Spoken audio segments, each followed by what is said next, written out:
Good morning, it's Tuesday the 28th of April. I'm Marit Gwyn and this is Europe Today, your daily dose of news and analysis broadcast live here from Brussels.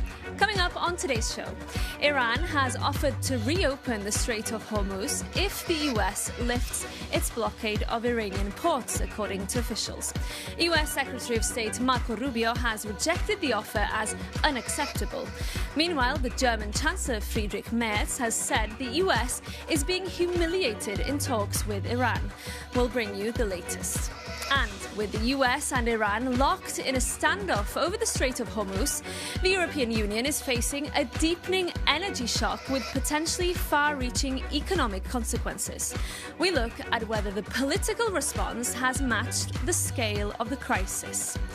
And China has publicly criticized EU plans to shield homegrown European industries with the so-called European preference in public procurement, saying it's discriminatory and vowing countermeasures. We ask what it could mean for the relationship between Beijing and Brussels. But first, this morning, against a backdrop of rising energy prices and warnings of stagflation, French President Emmanuel Macron has renewed calls for eurobonds, which is joint European debt issued by all 27 EU member states. But in Brussels, the proposal is being met with scepticism. For more, we can turn now to our Europe editor, Maria Tadeo, who joins me in the studio. Good morning, Maria. Tell us first, why is the French president proposing this now?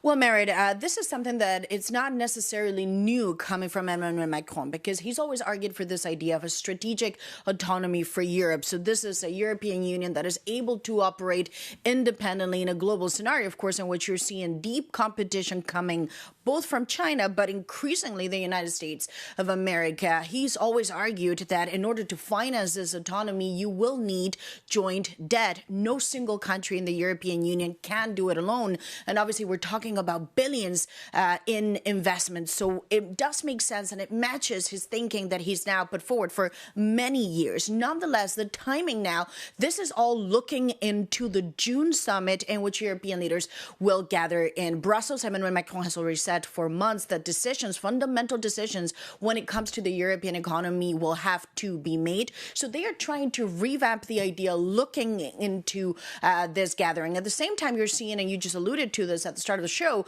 this is a very complex geopolitical but also macroeconomic scenario for the EU. The financing costs, obviously, when you look at interest rates, which are going up, the cost of energy related to the situation in the Middle East, this adds a sense of urgency when it comes to the French, but not just because a growing number of countries, including Greece, by the way, but also the Spanish, they have all argued when it comes to not just new debt, but also the repayment of debt that was previously issued, especially at the time of the pandemic. These payments should be delayed beyond 2026 because the urgency now means that the focus should not be on paying off debt, but actually investing in the future of Europe. What we should note, however, is that the German line, and that is crucial, has not really changed. They continue to say they're not in favor of more debt. The German Chancellor insists that the problem in Europe is really about productivity when it comes to its companies, but it's beginning now to lay out the scene for deep fundamental economic matters, which are also going to include, of course, the European budget and another round potentially of simplification, so meaning cutting off more red tape. I spoke with the economic commissioner last week, and he said expect more measures in that sense. And Brussels is also warning, Maria, that even if there's a peace in Iran tomorrow, there will be potentially very deep economic consequences. So what has the response really been like from them? Yeah, and you're seeing now a growing number of European leaders, including the German Chancellor, repeat that there is no exit plan from the U.S. It's not clear how this war is going to end. And at this stage, you have the Strait of Hormuz with the many ramifications that it has for the global energy market, which has been completely rattled by this war. It's under the grip of an Iranian regime that is totally volatile. We don't know who's actually leading these negotiations. And we're also seeing that the talks are not really making progress. So for the Europeans, the language has not really changed from it's a shock to now you are dealing with a crisis. Last week, the European Commission put forward measures, but it did not move the needle. There is a pressure still from the capitals that the Commission needs to do more. There's also criticism that some of the big measures, which could include,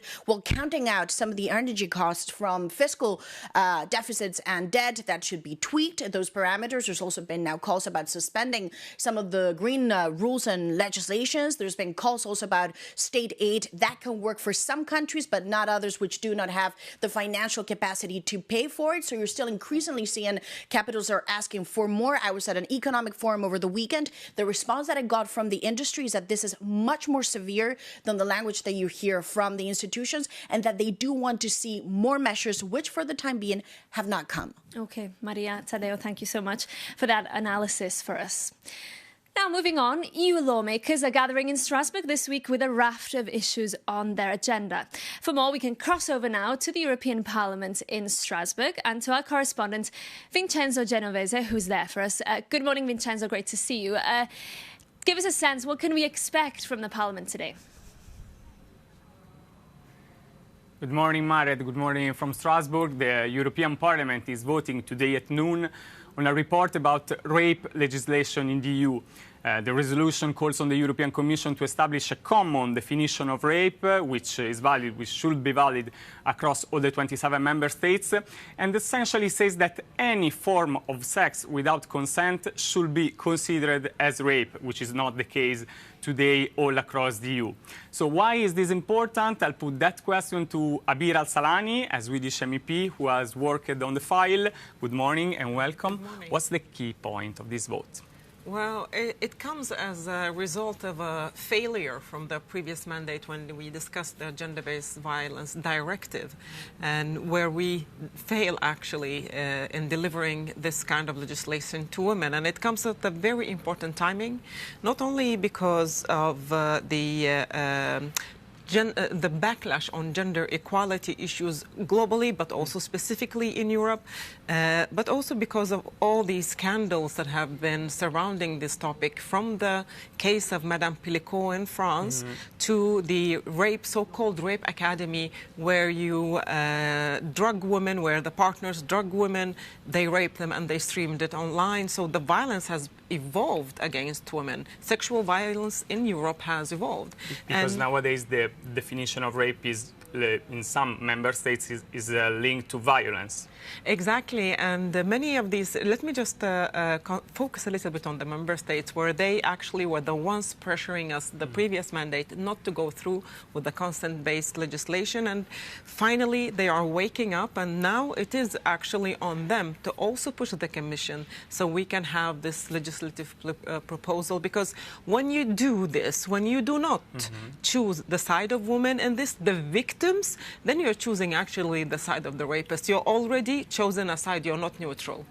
What about the Parliament? All the political groups agree on this resolution? Because I see that some criticism from the far-right parties. Well, unfortunately not. Can you imagine in 2026, they are saying, these far-right parties, the Patriots and the ESN, they are still saying that are women properly dressed?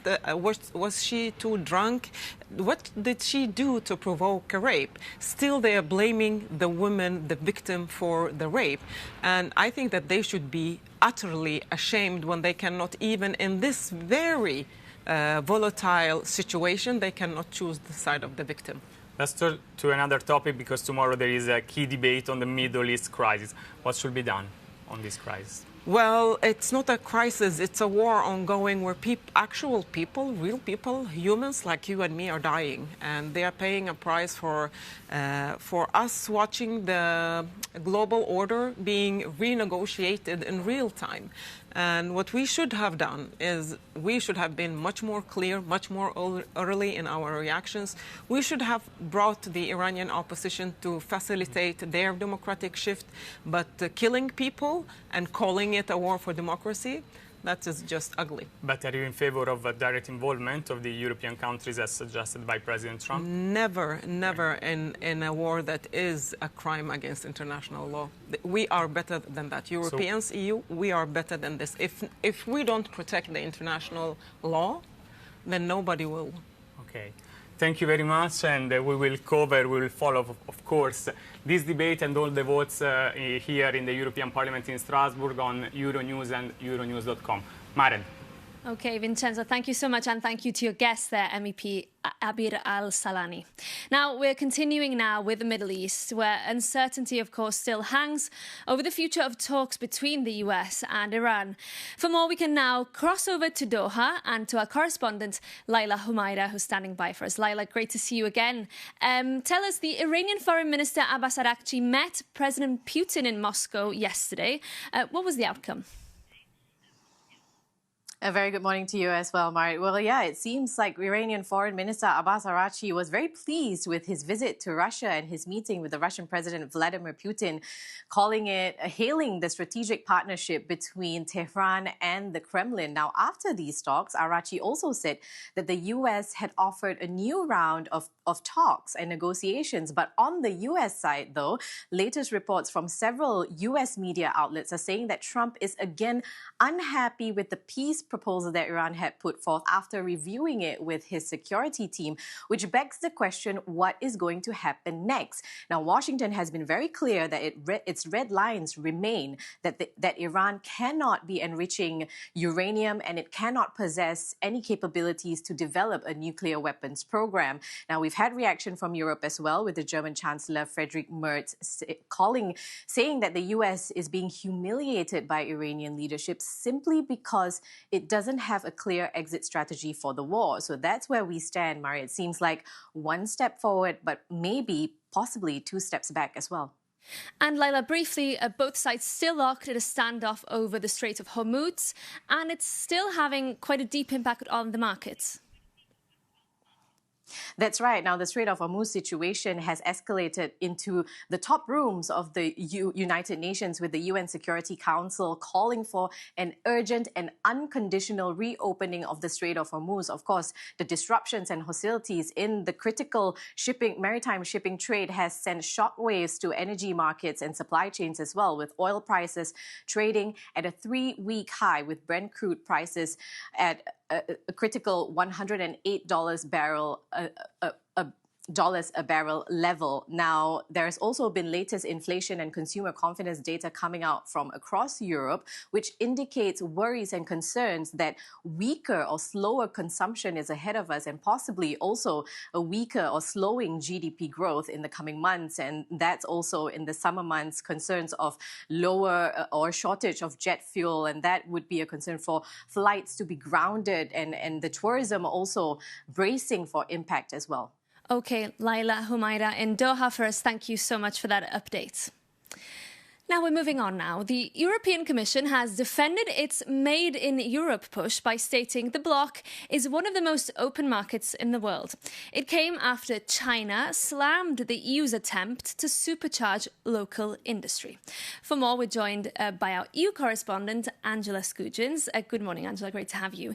Tell us first about this clash that's played out quite publicly between Brussels and Beijing. Good morning, Mared. So it all started on Monday when a spokesperson from China's Commerce Ministry came out with a statement blasting the EU for their Industrial Acceleration Act. This is exactly what you're talking about. That Made in EU push came out in March, aiming to help support the EU wean off some of those major superpowers when it comes to manufacturing, such as China.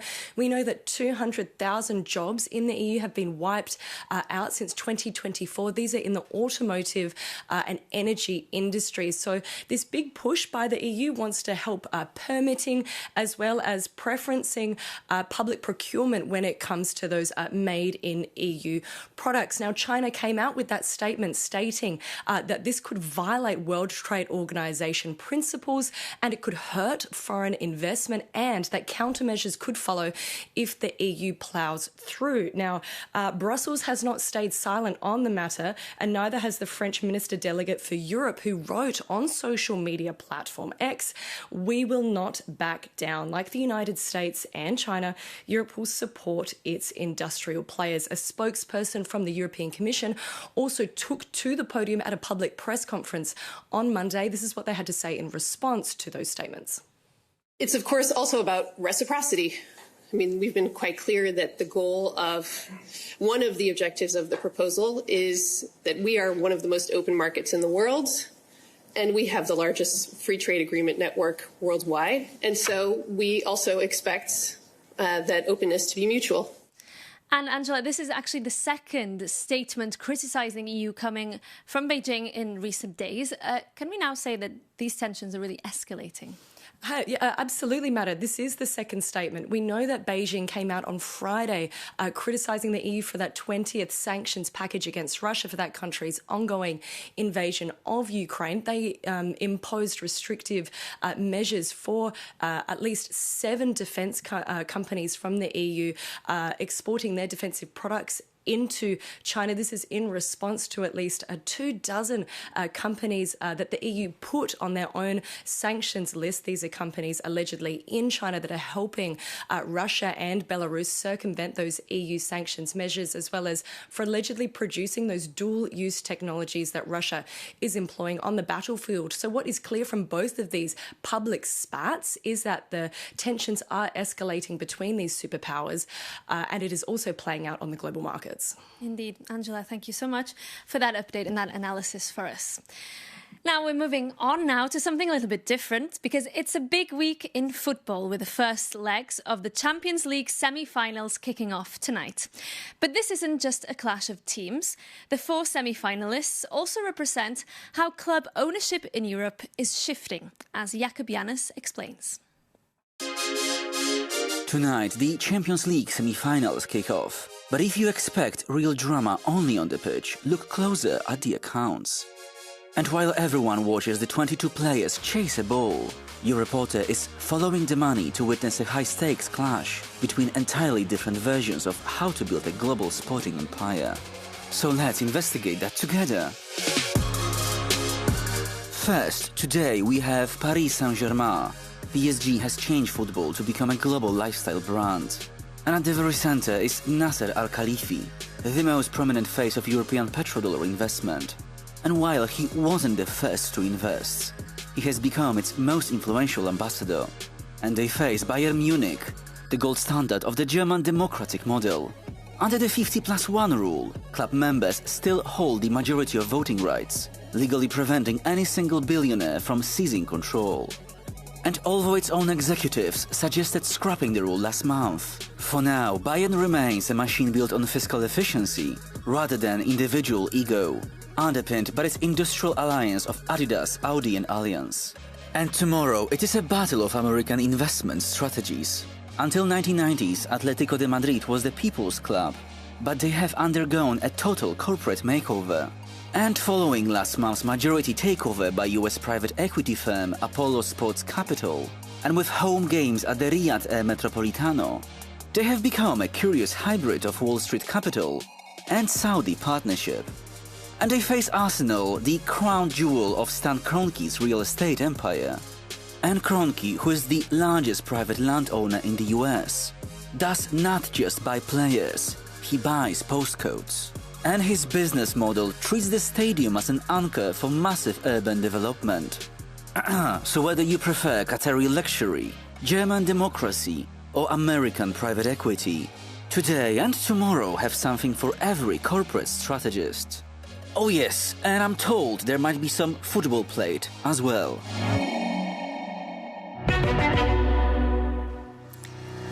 Jakub Janus reporting there. But that brings today's programme to an end. Thank you so much for tuning in. Remember, you can send us your tips, your questions and your feedback. Email us on europetoday@euronews.com. We do love hearing from you. But we'll be back tomorrow with more exclusive interviews, including from the European Parliament in Strasbourg. Make sure to tune in then. See you.